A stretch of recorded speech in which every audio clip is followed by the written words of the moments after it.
सबसे पहले तो आप बहुत ही ब्यूटीफुल लग रही हैं, रेड साड़ी में, रेड हॉट ब्यूटी बुला सकते हैं हम आज के दिन आपको। Thank you. सबसे पहले मैं एकता कपूर जी का आभार व्यक्त करना चाहूँगी जो उन्होंने मुझको पौरुषपुर 2 जैसी ऐतिहासिक वेब सीरीज़ में महारानी स्नेहलता की भूमिका निभाने का एक सुनहरा अवसर दिया। अब मैं ये जानना चाहती हूँ कि आप में से कितने लोग चाहते हैं कि शर्लिन चोपड़ा खुदकुशी कर ले। क्यों? कोई नहीं चाहिए। Good question. अगर कोई चाहता है तो अपना हाथ ऊपर करे और मुझे बताए कि मेरा शुभचिंतक कौन है। कोई नहीं चाहता। दरअसल बात यह है कि आए दिन मैं देख रही हूँ कि कुछ मीडिया के लोग अभद्र हेडलाइन बनाकर मेरे बारे में मनगढ़ंत बातें लिख रहे हैं, मेरी इज़्ज़त को उछालने की कोशिश कर रहे हैं, इज़्ज़त की धज्जियाँ उड़ाने की कोशिश कर रहे हैं।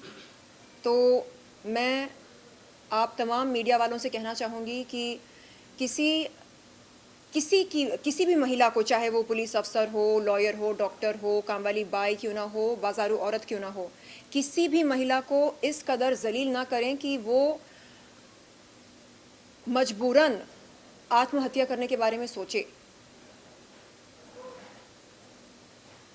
मैं बहुत स्ट्रॉन्ग हूँ और मुझे लगता है कि जिस लड़की ने किडनी फेलियर को मात दिया हो, पुनर्जन्म लेकर जो एक ऐतिहासिक वेब सीरीज़ में एक ऐतिहासिक भूमिका के रूप में आपके सामने खुद को पेश कर सकती है, वो कुछ भी कर सकती है लेकिन अपनी जान नहीं ले सकती।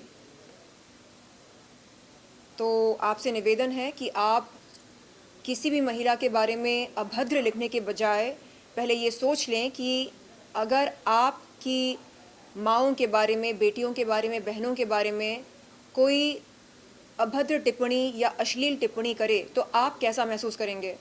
क्या आपका खून नहीं खौलेगा? क्या आपको गुस्सा नहीं आएगा? क्या आपको उसे लाफा मारने का मन नहीं करेगा?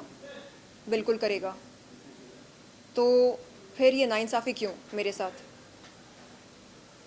पिछले साल आपने देखा कि कैसे मिस मोटरमाउथ और उनकी वकील ने सरेआम मेरे बारे में अभद्र भाषा का इस्तेमाल करके मेरी इज्जत की धज्जियां उड़ाने की कोशिश करी।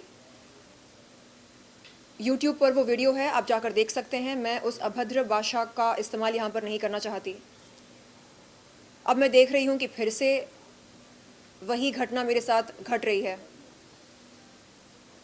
हाल ही में इसी जगह पर 20 जुलाई 2023 के दिन मैंने एक इंटरव्यू दिया था सिद्धार्थ कनन को।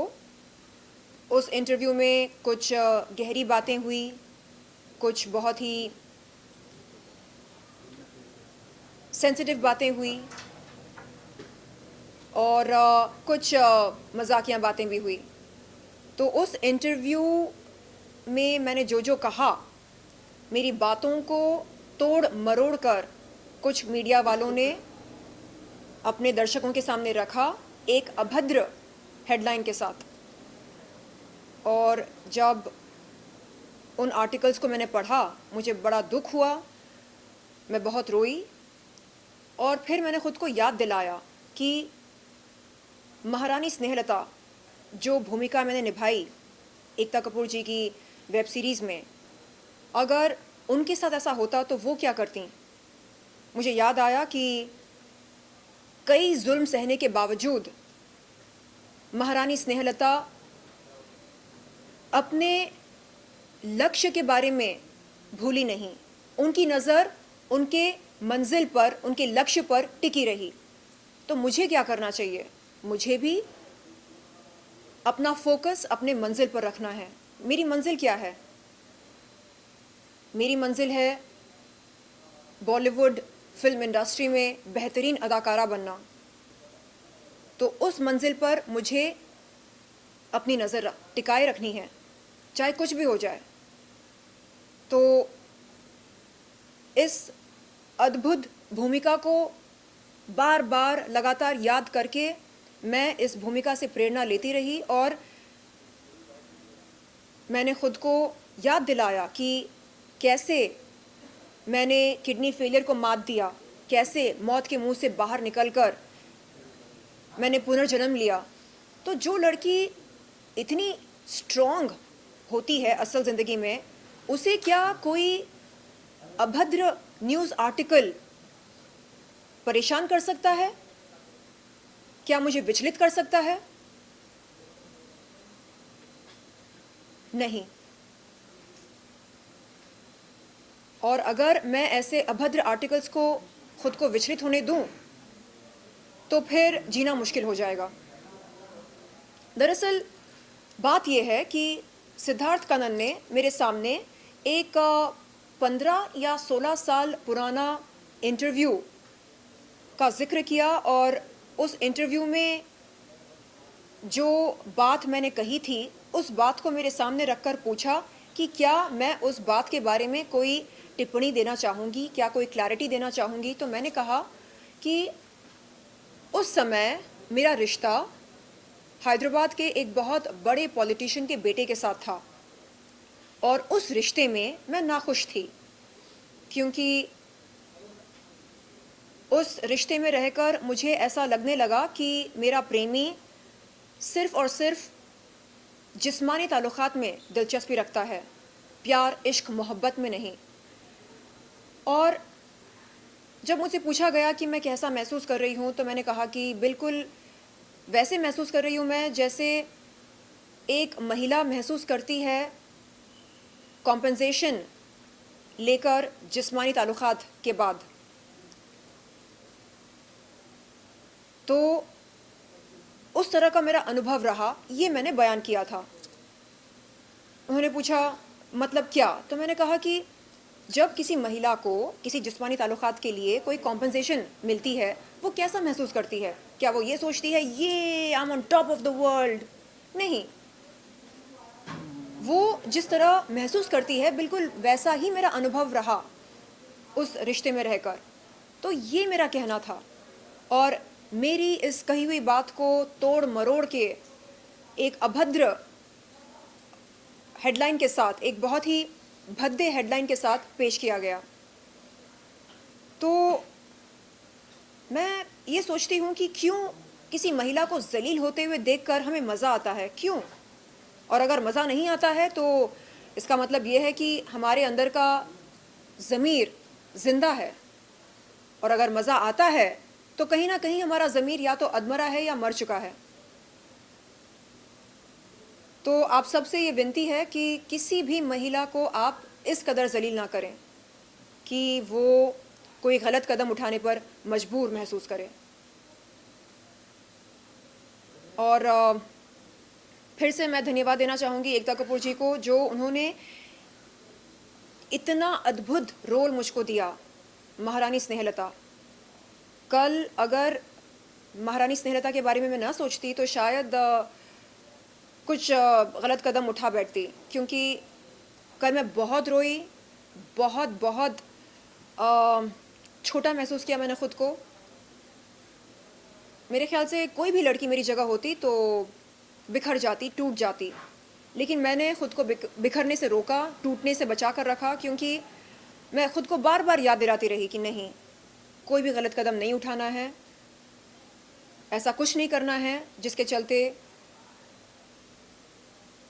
मेरे घर वालों को तकलीफ़ हो। तकलीफ़ होगी नहीं होगी ये बात की बात है, जिससे उन तमाम महिलाओं का हौसला टूटे जो कुछ ना कुछ मानती हैं मुझको, जिन्हें लगता है कि हाँ, अगर शर्लिन चोपड़ा ज़िंदगी में आगे बढ़ सकती है तो हम भी आगे बढ़ सकते हैं। तो ये सब ध्यान में रखते हुए मैंने कल ख़ुद को टूटने से बचाया।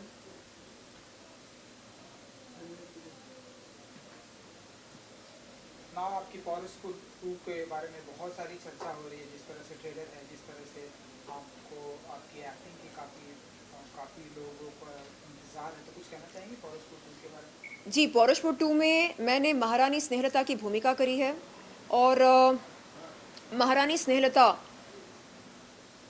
एक कमाल की महिला हैं, यानी वो खुद को मन ही मन किसी महारानी से कम नहीं मानती हैं, हालांकि वो होती हैं केवल एक रानी। और महाराज के कई रानियां होते हैं और उन रानियों में से एक हमारी महारानी स्नेहलता होती है। और कोई इन्हें अगर रानी कह दे तो उस इंसान को टोक कर कहती हैं रानी नहीं महारानी स्नेहलता कहो, क्योंकि इन्हें लगता है कि अगर राज सिंहासन का कोई असली हकदार है तो वो ये हैं और कोई नहीं।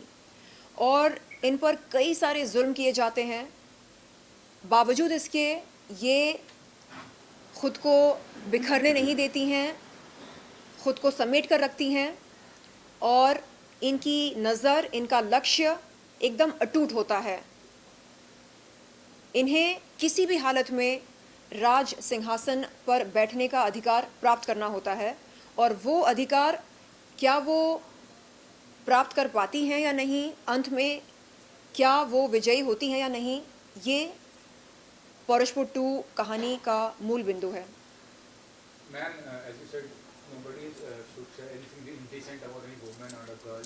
जी। लेकिन आपको क्या लगता है कि किसी लड़की का या किसी औरत का अच्छा इमेज है तो क्यों कोई गलत बात बोलेगा? You know, it's the kind of image a person makes, मतलब ग्लैमरस इमेज बोलिए या बोल्ड इमेज बोलिए। जी। अभी हाल ही में उर्फी से एक बुजुर्ग ने बोला कि आप देश का नाम खराब कर रही हो, तो वो किसी दूसरे को नहीं बोलते हैं इस तरह की बातें, तो आप नहीं देख सकते कि आपका इमेज रिस्पॉन्सिबल होता है इस चीज़ के लिए?